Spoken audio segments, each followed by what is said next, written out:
사랑하는 성도 여러분, 오늘도 우리 사도신경으로 우리의 신앙을 고백드리겠습니다.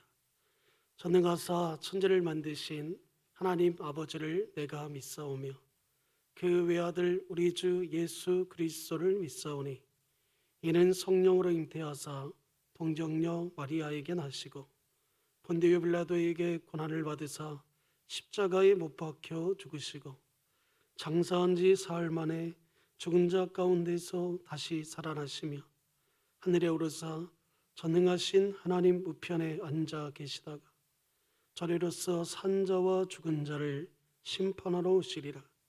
성령을 믿사오며 거룩한 공예와 성도가 서로 교통하는 것과 죄를 사하여 주시는 것과 몸이 다시 사는 것과 영원히 사는 것을 믿사옵나이다. 아멘. 우리 찬송가 88장 찬양하겠습니다. 찬송가 88장입니다.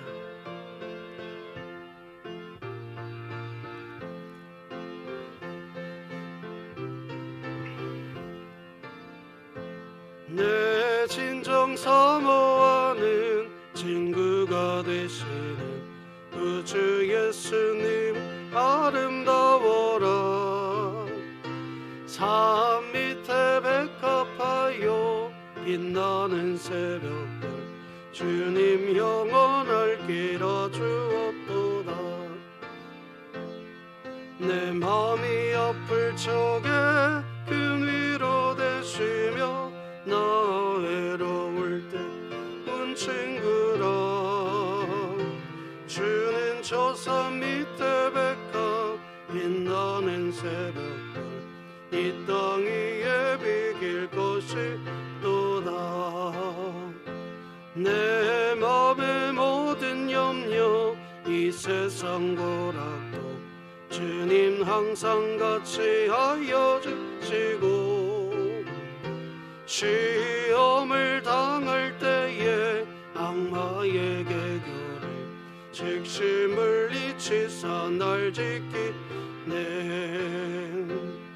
온 세상 날 버려도 주 예수 안 버려 끝까지 나를 돌아보시니. 주는 저 산 밑에 백합 빛나는 새벽별 이 땅 위에 비길 것이 없도다. 내 맘을 다하여서 주님을 따르면 길이 길이 나를 사랑하리니. 물불이 두렵지 않고 장검도 겁없네. 주는 높은 산성 내 방패라. 내 영혼 먹이시는 그네 누리고 나 친히 주 뵙기 원하네. 주는 저 산 밑에 백합 빛나는 새벽별 이 땅 위에 비길 시옵도다.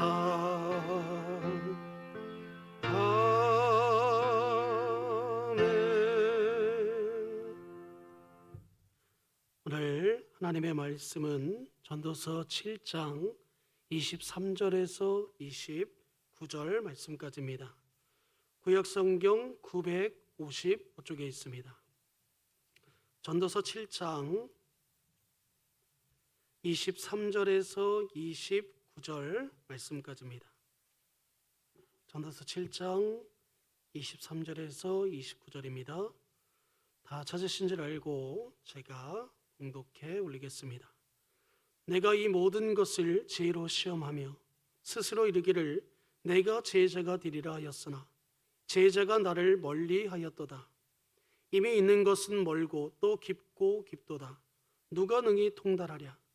내가 돌이켜 전심으로 지혜와 명철을 살피고 연구하여 악한 것이 얼마나 어리석은 것이요 어리석은 것이 얼마나 미친 것인 줄을 알고자 하였더니 마음은 올무와 금을 같고 손은 포순 같은 여인은 사망보다 더 쓰다는 사실을 내가 알아내었도다.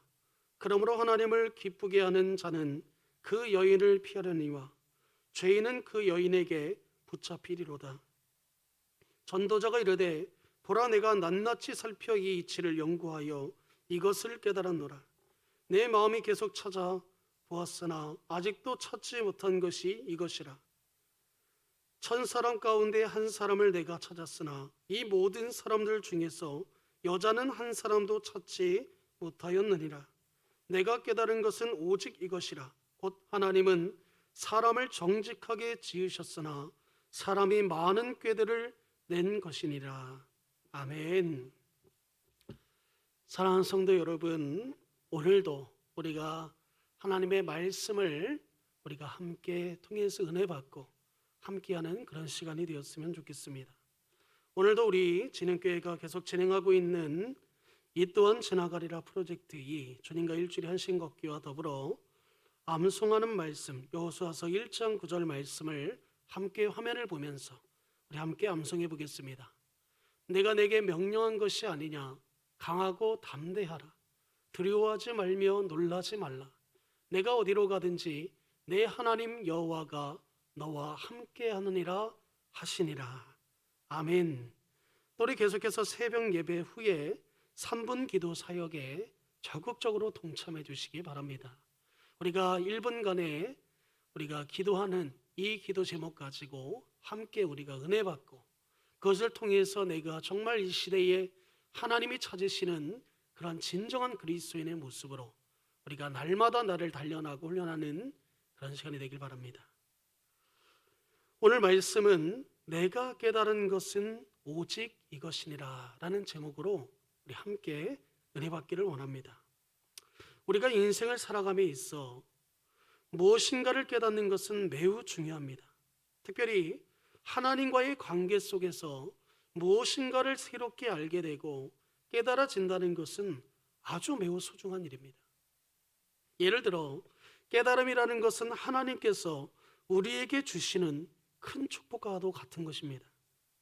오늘 본문 말씀에 보면 솔로몬은 알아내었다, 깨달았다라는 이 표현을 3번이나 사용하고 있습니다. 26절에 보면 내가 알아내었도다, 27절에 이것을 깨달았노라, 29절에 내가 깨달은 것은 오직 이것이라. 그렇다면 솔로몬은 과연 무엇을 깨달았다고 말하는 걸까요? 그리고 솔로몬이 얻은 그 깨달음이 오늘 이 예배를 드리고 있는 우리에게 전해주는 교훈은 또한 무엇이냐 이겁니다. 오늘 본론에 들어가서 그 첫째는 바로 하나님만이 나를 지혜로운 자로 살게 하신다는 것입니다. 하나님만이 나를 지혜롭게 할 수 있다는 거예요. 우리 전도서 7장 23절을 함께 보겠습니다. 우리 함께 읽어보겠습니다. 준비 시작. 내가 이 모든 것을 지혜로 시험하며 스스로 이르기를 내가 지혜자가 되리라 하였으나 지혜가 나를 멀리 하였도다. 우리가 잘 알고 있듯이 솔로몬 왕은 그 누구보다 지혜가 뛰어난 왕이었습니다. 우리가 먼저 살펴보았던 이 전도서 1장에서도 보면 솔로몬도 자신의 그 지혜가 예루살렘에 먼저 있던 자들보다 낫다고 고백합니다. 그럼에도 불구하고 솔로몬은 더 지혜로운 자가 되려고 노력했다는 겁니다. 전도서 1장 17절에 보면 내가 다시 지혜를 알고자 하며 미친 것들과 미련한 것들을 알고자 하여 마음을 썼으나 이것도 바람을 잡으려는 것인 줄을 깨달았도다. 솔로몬은 더 지혜로운 자가 되기 위해서 마음을 썼다고 말씀하고 있어요. 그러나 그의 결론을 무엇을 내립니까? 그것 또한 이것이 바람을 잡으려는 것 같이 헛된 것임을 그가 깨달았다고 고백하고 있는 겁니다. 이미 헛된 것임을 알았으나 오늘 본문에서 그는 또 지혜로 시험하여 스스로 지혜가 되고자 했다, 이렇게 고백하고 있는 겁니다. 그러면 지혜가 나를 멀리하였다라고 결론 그가 이렇게 결론을 내리고 있다는 거예요. 왜 솔로몬이 이러한 교훈을 냈을까요? 그렇다면 솔로몬이 내린 결론이 우리에게 주는 또 교훈은 무엇입니까? 우리 스스로 아무리 노력해도 세상으로부터 얻어지는 지혜는 한계가 있다는 거예요. 하나님이 주시는 지혜만이 우리로 하여금 이 땅에서 지혜로운 자로 살아갈 수 있게 한다는 겁니다. 다시 말해 우리는 우리 스스로가 지혜자가 될 수 없고 하나님만이 우리를 세워주시고 우리와 함께 하실 때 지혜자로 만들어 주실 수 있다는 사실을 깨달아야 된다는 것을 솔로몬이 이야기하고 있는 겁니다. 솔로몬 왕이 어떻게 지혜로운 자가 될 수 있었습니까? 그가 왕으로 세워졌을 때 하나님께서 솔로몬에게 물으십니다. 내가 너에게 무엇을 주기를 원하느냐? 그때 솔로몬이 구하는 것이 무엇입니까? 하나님의 말씀으로 백성들을 잘 다스릴 수 있는 지혜를 구했습니다. 하나님이 주시는 지혜를 가졌을 때 솔로몬은 지혜자라고 그가 성경에 기록될 수 있었다는 겁니다. 하나님만이 우리를 지혜로운 자로 살아가게 하십니다. 이어서 솔로몬은 인간은 스스로 지혜를 통달할 수 없다고 고백하고 있어요. 전도서 7장 24절입니다. 함께 보겠습니다. 이미 있는 것은 멀고 또 깊고 깊도다. 누가 능히 통달하랴. 인간 스스로는 이 지혜를 통달할 수 없다는 겁니다. 여기에서 통달로 번역된 이 히브리어는 원래 탐구하다, 찾아다니다라는 의미를 갖고 있어요. 지금 솔로몬은 인간이 살아가는 세상 깊은 곳에 있는 지혜를 찾아보려 했었지만 결국에는 그가 찾아내지 못하고 그것을 알지 못했다고 말씀하고 있어요. 그렇다면 누가 지혜를 통달하는 일을 할 수 있냐 이겁니다. 고린도전서 2장 10절에 보면 오직 하나님이 성령으로 이것을 우리에게 보이셨으니 성령은 모든 것 곧 하나님의 깊은 것에까지도 통달하시느니라. 바울은 성령이 우리로 하여금 하나님의 깊은 것까지도 통달하게 한다고 말하고 있어요. 그렇다면 결국 지혜는 무엇입니까? 하나님의 말씀대로 살아갈 수 있게 하는 능력이라는 거예요. 그리고 하나님의 말씀대로 살아갈 수 있도록 그 말씀을 깨닫게 하시고 알게 하시고 행하게 하시는 분, 즉 말씀 속에 담겨진 하나님의 깊고 오묘한 뜻을 통달하게 하시는 분은 바로 성령 하나님이라는 사실을 이야기해 주고 있는 겁니다. 성령 하나님은 지금 이 시간에도 우리 안에 거하시며 우리로 하여금 하나님의 말씀을 찾게 하고 그 말씀을 가르치시고 깨닫게 하신다는 사실입니다. 더 나아가서 언제나 우리 안에 거하시는 성령님은 우리 각 사람을 향한 하나님의 뜻과 마음을 깨닫게 해주시며 그 뜻대로 순종하며 살아가도록 우리의 삶을 인도해 가신다는 거예요. 이 사실을 믿으시기 바랍니다. 그래서 로마서 8장 26절에 바울은 이렇게 고백합니다. 성령님은 스스로 지혜로울 수 없고 지혜를 통달할 수도 없는 연약한 우리를 도우시는데 우리가 마땅히 기도할 바를 알지 못할 때, 즉 하나님의 뜻이 무엇인지를 몰라서 헤매고 있을 때 말로 다 표현할 수 없는 간절함으로 우리를 위해 중보 기도해 주십니다. 이렇게 말씀하고 있습니다. 우리는 이 진리를 깨닫고 성령님과 동행하며 성령님의 인도하심을 따라 살아갈 수 있어야 된다는 거예요.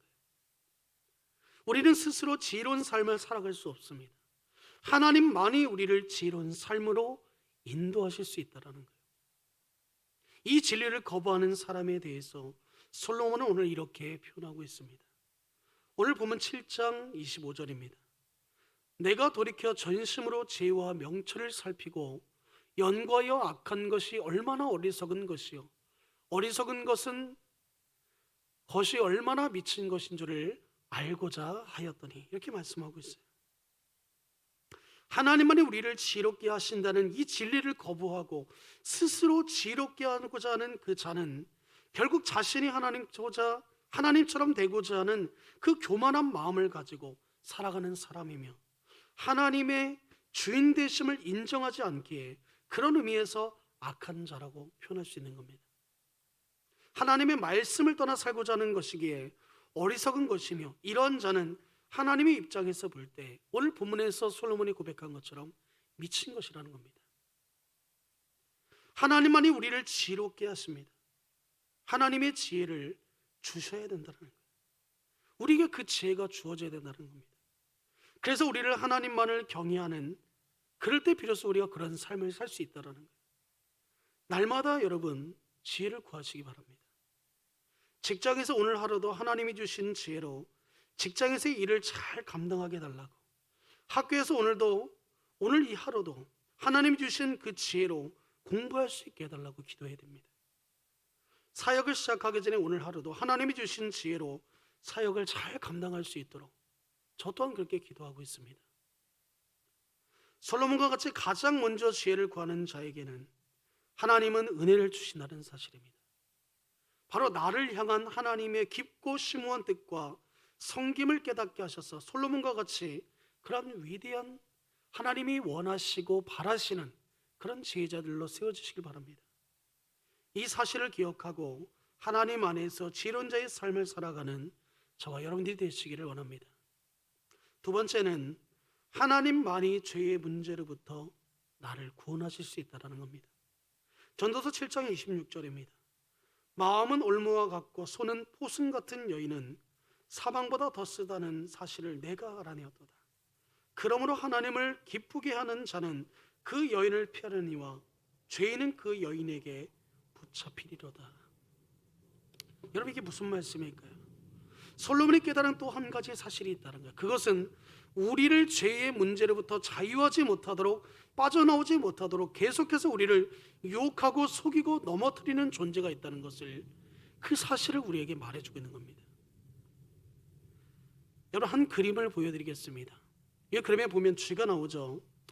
먹이가 덫에 올려 있는지도 모른 채 단수의 이 먹이에만 눈이 멀어 쥐덫에 걸린 쥐는 아무리 발버둥을 쳐도 빠져나오지 못합니다. 그렇게 덫에 걸려서 서서히 죽어갈 뿐이라는 거예요. 사탄 마귀도 이와 같습니다. 올무와 포승, 이 금을 위해 우리를 유혹하는 많은 것들을 올려놓고 우리가 그 먹이를 물기만을 기다리고 있다는 거예요. 그리고 우리가 그 먹이를 무는 순간부터 서서히 우리를 죽음으로 이끌어 간다는 겁니다. 이런 사탄의 존재에 대해서 솔로몬은 사망보다 더 쓴 존재라고 표현하고 있어요. 이런 올무와 그물에 걸리지 않으려면 하나님을 기쁘시게 하는 자가 되어야 합니다. 그렇다면 어떻게 해야 하나님을 기쁘시게 할 수 있는 그런 사람이 될 수 있을까요? 또 그런 사람은 누구이겠습니까? 여러분, 부모를 기쁘게 할 수 있는 것은 유일한 그 존재는 친자녀입니다. 옆집의 자녀가 내 부모를 기쁘게 할 수 없다라는 거예요. 하나님을 기쁘시게 할 수 있는 유일한 존재도 바로 하나님의 자녀들입니다. 오늘 이 앞에서 하나님의 말씀을 전하는 저와 각 가정에서 예배드리고 있는 우리 성도님들이라는 거예요. 세상의 자녀는 결코 하나님을 기쁘게 할 수 없다는 사실입니다. 그렇다면 어떻게 우리는 하나님의 자녀가 될 수 있겠습니까? 오늘 본문 전도서 7장 27절에서 28절 다시 한번 보겠습니다. 전도자가 이르되 보라, 내가 낱낱이 살펴 그 이치를 연구하여 이것을 깨달았노라. 내 마음이 계속 찾아보았으나 아직도 찾지 못한 것이 이것이라. 천사람 가운데서 한 사람을 내가 찾았으나. 여기 보면 솔로몬은 천사람 가운데 한 사람을 찾았다고 고백하고 있어요. 이 무슨 말이냐면 올무와 그물에 걸려 스스로의 죄의 문제를 해결하지 못한 채 죽음을 향해 걸어가는 우리 인생들의 죄의 문제로부터 구원할 수 있는 그 단 한 사람이 있다는 사실을 솔로몬이 깨달았다는 거예요. 그 한 사람이 누구입니까? 히브리 사람들에게 10과 3은 완전수입니다. 10을 3번 곱하면 1000입니다. 1000사람 가운데 한 사람을 내가 찾았으나, 라는 이 말씀의 의미는 모든 인류 중에서 한 사람만이 의로우시며 그분을 통해 우리가 죄의 문제를 해결받고 의로운 하나님의 자녀가 될 수 있다는 것을 지금 말해주고 있는 겁니다. 우리의 죄의 문제를 해결할 수 있는 유일한 분은 오직 예수 그리스도라는 사실을 믿으시기 바랍니다. 예수님만이 우리를 사망보다 더 쓴 존재인 이 사단의 올무와 그물로부터 건져내시고 살려내실 수 있는 유일한 하나님이라는 사실이에요.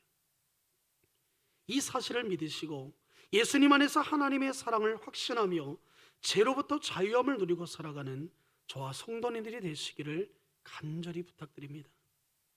세 번째는 하나님의 사랑과 은혜는 언제나 죄인인 나를 붙들어 준다는 사실이에요. 하나님의 사랑과 은혜 때문에 우리가 오늘 이 자리에 있을 수 있는 겁니다. 저는 아주 어렸을 때 별명이 깨돌이, 잔깨돌이였습니다. 초등학교 때 별명인데요, 저는 어렸을 때 꾀를 많이 부려봤기에 꾀를 부리는 사람의 마음을 지금도 잘 압니다. 왜 꾀를 부리는가? 결국은 자기 자신이 조금이라도 편하기 위해서 꾀를 낸다는 사실입니다. 저 또한 그랬다는 사실이에요. 하나님의 자녀는 하나님의 말씀으로 사는 존재입니다. 하나님은 처음 사람을 창조하실 때 정직하게 의로운 하나님의 자녀된 모습으로 창조하셨습니다. 하나님의 말씀으로 선악을 구별하고 그 말씀을 따라 스스로 선을 선택할 수 있는 자유와 능력을 인간에게 허락하셨다는 거예요. 그러나 사람은 사단의 유혹에 넘어가서 하나님의 뜻을 거역하기 위한 여러 가지 생각과 계략들을 만들어냈습니다. 하나님의 말씀을 따르는 것보다 자기 자신이 하나님처럼 되어서 자신이 원하는 대로 사는 것이 더 편하고 좋게 여겨졌다는 거예요. 그 결과 이 세상에는 악이 들어오게 되었고 사람들은 점점 더 복잡하게 악한 일에 연루되기 시작했다는 겁니다. 하나님처럼 될 거라 생각했지만 결국엔 어떻게 되었습니까? 이 사단마귀의 올무와 그물에 걸려서 결국에는 이 사단마귀의 종이 되었다는 거예요. 그렇게 사단의 종이 되어 죄를 반복하고 세상의 유혹에 빠지는 일이 반복되면서 인간은 선을 알면서도 악을 행할 수밖에 없는 무기력한 존재로 변해갔다는 사실이에요. 이제 어느덧 우리의 모습 속에도 하나님의 말씀을 따르는 것보다 내가 편한 대로, 내 마음에 좋은 대로 살며 내가 굳이 예수님처럼 그렇게까지 해야 하나, 이런 생각과 마음을 가지고 살아가게 되었다는 겁니다. 우리의 모습은 이렇게 제 멋대로입니다. 오늘 본문 25절에 기록된 것처럼 하나님의 입장에서 볼 때 매우 악하고 어리석은 것이며 아주 잘못된 거라는 거예요. 솔로몬의 표현을 하면 완전히 미친 겁니다. 그럼에도 불구하고 하나님의 사랑과 은혜는 언제나 꾀를 부리는 우리를 향해 있다는 사실이에요. 한 번도 등을 돌리신 적이 없습니다. 자녀가 어디가 아프면 부모는 어떻게 해서든지 무슨 수를 써든지 자녀를 원래 건강의 상태로 회복시키기에 노력합니다. 내 것이라 생각이 들면 사람이 아니어도 반려견이라도 아니면 물건이라도 고장이 나고 아프면 그것을 소중하게 아끼는 마음에서 원래의 상태로 돌려놓으려고 하는 것이 바로 부모의 마음이고 주인의 마음이라는 사실입니다. 하나님의 마음도 이와 동일하다는 거예요. 하나님의 형상을 잃어버린 우리의 모습을 고치고 치료해서 원래의 처음에 건강한 상태의 모습으로 돌려놓으시는 일에 당신의 모든 뜻을 거기에 올인했다는 사실입니다. 그래서 우리로 하여금 예수 그리스도를 믿게 하시고 그 믿는 자들의 마음속에 성령을 보내어 말씀을 가르치고 깨닫게 하시고 말씀을 따라 순종하며 살았던 원래 우리의 모습으로 하나씩 하나씩 회복해 가신다는 사실입니다. 이것을 하나님의 은혜라고 표현할 수 있습니다. 예전에 담임 목사님께서 새벽 설교 중에 하신 하나님의 은혜에 대한 정의를 토대로 제 나름대로 제게 한번 적용하기 위해 해석한 정의는 이렇습니다. 하나님의 은혜란 하루하루 내 곁에서 나를 돌보시고 지도하시며 하나님을 떠난 자리에서 하나님을 경외하는 모습으로 나를 바꾸어 가시는 하나님의 역사와 일하심이 바로 하나님의 은혜이다. 저는 이렇게 한번 정의를 내려봤습니다. 솔로몬은 자신의 삶에 에워싸는 하나님의 은혜를 깨달았다는 거예요. 내가 깨달은 것은 오직 이것이라. 그게 무엇입니까? 내 삶을 붙드시는 하나님의 은혜를 깨닫는 그것을 바로 그가 깨달았다는 거예요. 이와 동일하게 저와 여러분들도 그러한 은혜와 그러한 솔로몬과 같은 그러한 깨달음이 있기를 원합니다. 이제 말씀을 정리합니다. 솔로몬은 오늘 본문에서 세 가지의 사실을 깨달았다고 말씀하고 있어요. 그 첫째가 하나님만이 우리를 지롭게 하실 수 있다는 것과, 둘째, 하나님만이 우리를 죄로부터 자유하게 하실 수 있다.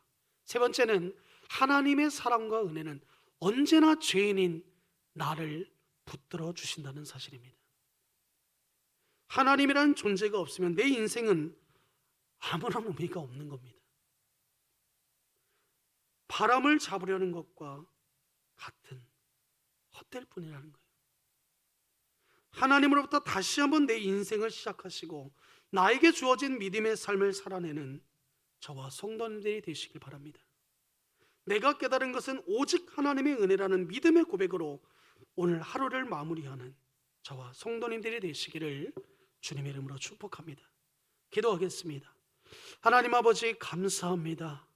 오늘도 하나님의 그 은혜의 말씀에 사모하여 정말 이렇게 하나님 앞에 예배할 수 있는 은혜를 주신 그 하나님의 한량없는 사랑과 은혜를 우리 모두가 정말 하나님 앞에 홀로 영광을 돌립니다.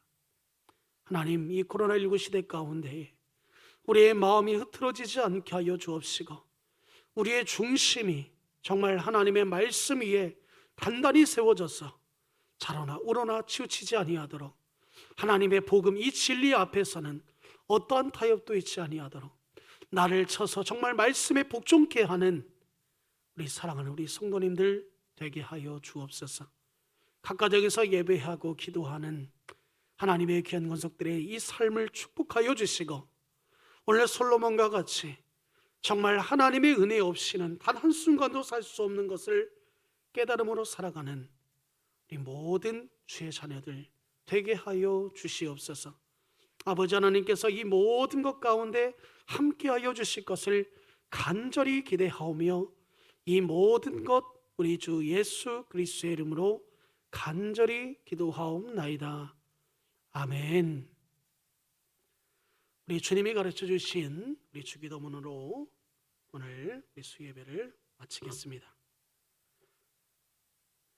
하늘에 계신 우리 아버지여, 이름이 거룩히 여김을 받으시오며 나라가 임하시오며 뜻이 하늘에서 이루어진 것 같이 땅에서도 이루어지이다. 오늘 우리에게 일용할 양식을 주시옵고, 우리가 우리에게 죄 지은 자를 사하여 준 것 같이 우리 죄를 사하여 주시옵고, 우리를 시험에 들게 하지 마시옵고 다만 악에서 구하시옵소서. 나라와 권세와 영광이 아버지께 영원히 있사옵나이다. 아멘. 사랑하는 성도 여러분, 오늘 이 밤에도 우리 주님만 기억하고 또 이 예배 후에도 잠깐 기도하고 여러분들 오늘 하루를 잘 마무리하시기를 주님으로 축복합니다. 감사합니다.